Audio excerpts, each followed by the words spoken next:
ജെയിൻ ഫൗണ്ടേഷന്റെ നേതൃത്വത്തിൽ കുരുവികൾക്ക് കൂട് എന്ന പദ്ധതിക്ക് തുടക്കമായി. വംശനാശം സംഭവിച്ചുകൊണ്ടിരിക്കുന്ന കുരുവികളുടെ സംരക്ഷണത്തിന് ജെയിൻ ഫൗണ്ടേഷന്റെ നേതൃത്വത്തിൽ വിദ്യാർത്ഥികൾക്ക് കുരുവികൾക്ക് കൂടൊരുക്കാൻ മൺകലങ്ങളും പക്ഷികൾക്ക് ദാഹം അകറ്റാൻ വെള്ളം നൽകുന്നതിനായി മൺപാത്രങ്ങളും സൗജന്യമായി വിതരണം ചെയ്തു. പനയപ്പള്ളി ഗവൺമെന്റ് ഹൈസ്കൂൾ പ്രധാനാധ്യാപകൻ അബ്ദുൽ സത്താർ വിതരണോദ്ഘാടനം നിർവഹിച്ചു. ഫൗണ്ടേഷൻ ഡയറക്ടർ മുകേഷ് ജെയിൻ അധ്യക്ഷത വഹിച്ചു.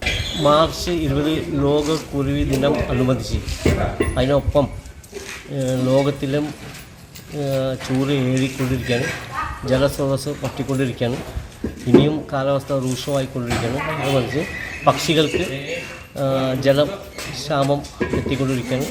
ശരിക്കും വിദ്യാർത്ഥികൾക്ക് പക്ഷികളോടുള്ള മമത വളരാൻ വേണ്ടി പക്ഷികളുടെ കൂടും പിന്നെ പക്ഷികൾക്ക് ജലം ലഭ്യമാക്കാൻ വേണ്ടി മൺകലം വിതരണം സ്കൂൾ ചെയ്തിട്ടുണ്ട്. പന്നപ്പള്ളി സ്കൂൾ മട്ടാഞ്ചേരിയിൽ സുധീഷേണായി പറവകളെ ആസ്പദമാക്കിയുള്ള ക്യൂസ് മത്സരം നടത്തി. പട്ടം പറത്തുമ്പോൾ പറവകൾക്ക് ഹാനികരമാവുന്ന നെയ്ലോൺ ടാങ്കിസ് നൂലുകൾ ഉപയോഗിക്കില്ല എന്ന സത്യപ്രതിജ്ഞയും അദ്ദേഹം കുട്ടികൾക്ക് ചൊല്ലിക്കൊടുത്തു. കവിയത്രി സുൽഫത്ത് ബഷീർ പക്ഷികളെക്കുറിച്ചുള്ള കവിത ആലപിച്ചു. NKM Sharif, Pankaj Ashar, KP Lawrence എന്നിവർ സംസാരിച്ചു. News bureau, Mattancherry.